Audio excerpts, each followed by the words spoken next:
The S&P 500 index, probably one of the most, if not the most popular index in the entire world. Over the years, you probably have heard me and so many people talk about it, and you probably think you know everything about it, right? I would have thought so, but after doing some research on it, I've discovered 5 of these things or facts that you may not know about the index. But just before we begin, a quick tap of the like button down below helps a long way for the YouTube channel. Thank you very much. And without wasting any more of your precious time, let's jump into the content. Number 1, do you know that there are different variations of the S&P 500 index? You thought there's only one, right? Well, there's actually more. There is S&P 500 Growth ETF (VOOG) that covers 239 high growth companies within the index that shows growth metrics in the form of 3 years of EPS growth rate, sales per share growth rate, and 12 months price growth, and vice versa. There is S&P 500 Value ETF (VOOV) that covers 449 value stocks out of the 500 companies, which they determine in the form of book to value price ratio, earnings to price ratio, and sales to price ratio. So if you want to be your own Warren Buffett kind of value investor, you know where to go. As for dividend lovers, there's also S&P 500 dividend ETF like VTV that invests into 350 dividend paying companies that pays you around 2.3% of dividend per annum, or the SPDR portfolio S&P 500 high dividend ETF SPYD that tracks the top 80 high dividend yielding companies within the index, which pays you a whopping annualized dividend of around 3.7% per annum. And then there's also S&P 500 equal weight ETF, sector focused ETFs, leverage ETFs, and the list goes on and on and on. And I haven't even begun talking about the European S&P 500 ETFs, but I will leave that for another day if you are interested in it. Number 2, most stocks in the index are short-lived, and only 86 original companies remain as of 2007 during their 50th anniversary. In other words, a lot of them did not survive the test of times and get kicked out of the index as a result. In 1958, the average lifespan of a company in the index was 61 years, but today, that number is now down to an average of 18 years. A 2017 study by McKinsey projected that in 2027, 75% of the companies currently on the S&P 500 index will disappear and be replaced by other companies. They will either be bought out, merged, or will go bankrupt like Enron and Lehman Brothers. While some companies manage to escape this mass destruction like GE, ExxonMobil, P&G, and DuPont. Sounds scary, right? You can take a look at this picture. Starting from the right are the top 12 companies in year 2000, such as GE, ExxonMobil, Pfizer, and etc. Whereas in the middle, we have top 12 in 2015 with the likes of Apple, Google, Microsoft, and ExxonMobil. And on the left, we have top 12 in 2018, led by the same top 3 companies. But then, we see the rise of companies like Amazon, Tencent, Facebook, and Berkshire Hathaway. I know you might think to yourself, the S&P 500 index only has the best companies, right? Since the index only has the biggest 500 companies in the US?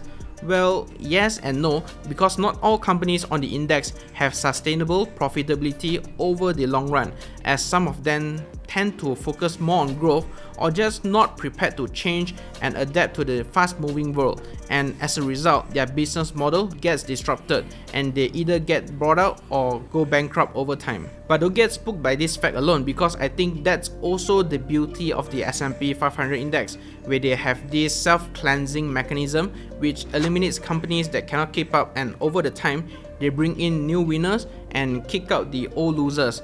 It's sort of averaged out, and hence why it's one of the most popular stock market benchmark today. Number 3, do you know that there are strict requirements for a company to get included in the S&P 500 index?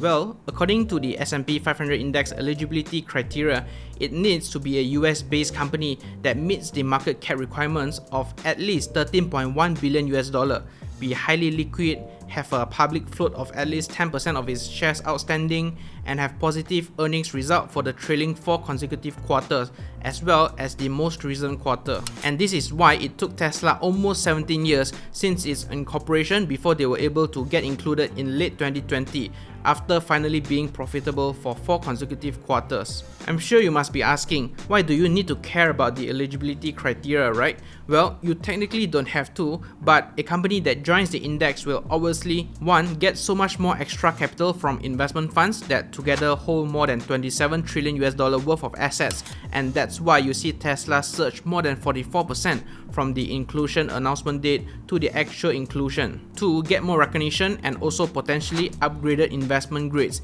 which means they will have access to corporate bonds that come at a much lower rate, which also means lower financing expenses for them. All in all, it's a huge win for them. Number 4, do you know that there are many ETFs that track the overall S&P 500 index? If you have watched my videos before, you should know that apart from the popular US S&P 500 ETFs like VOO, SPY, IVV and SPLG, there are also a lot of European ETFs that tracks the index as well. Why should you care, right? Well, there are 3 reasons, especially if you are watching this as a non-US resident. 1. Estate tax, which is a tax of up to 40% on your US domiciled assets such as stocks and ETFs upon your passing. Touch wood. It does come with an exemption of up to 60,000 US dollar, but any amount above that will definitely face a transfer tax should your next of kin want to inherit your assets. 2. Withholding tax. If you come from a country that does not have a tax treaty with the US, then any dividends paid by any US companies or funds will be withheld and deducted by 30% before it reaches your account. So by going for, say, island domicile ETFs, you are able to reduce that 30% withholding tax down to 15% instead. And 3. The PRIIP regulation. If you come from Europe, then you should know that you are unable to trade US ETFs because the US funds did not comply with the PRIIP regulation set by the European Parliament. So as an alternative, you can only go for the European ETFs, which has a high degree of similarity to a lot of the US ETFs. I have a playlist of ETFs that cover the S&P 500 index as well as a few other index families, so feel free to check this out. And as a sneak peek, remember to subscribe and turn on the bell button down below because I will be covering a lot more about ETFs in the coming weeks. Fact number 5, do you know that the S&P 500 is not as diversified as you would think because the top 10 companies in the index actually accounts for about 30% of its total weightage, since it is a market cap weighted index, which means it's inevitable for it to be dominated by the huge tech companies such as Apple, Microsoft, Alphabet, Amazon, Nvidia, and etc. Which also means the sector concentration of this index is actually heavily skewed towards the tech sector at 28%, while its second largest sector comes in the form of healthcare at only 13.6%, which is only half of it. And backtracking a little bit, we need to remember that S&P 500 index is only tracking 500 large cap companies in the US, so although it is one of the best benchmark of the US economy and whatnot, it technically does not track every single company in the US, and therefore it is by definition incorrect to assume that the S&P 500 index is a representation of all the companies in the US. So if we were to be precise, the Vanguard Total Stock Market ETF VTI is the more accurate representation because it tracks all small, medium and large cap companies in the US.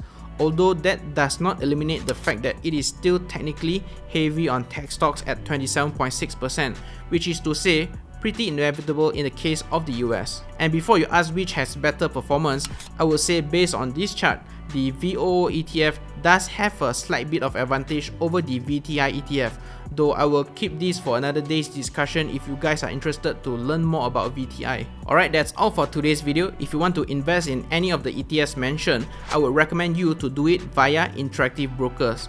Look no further because it's the best in class broker for all non-US residents. Check out this video or the links down below to start trading within a day or two. Okay, I hope you learned something new, and if you did, do let me know in the comment section down below. And with that said, thanks for watching and I'll see you in the next one.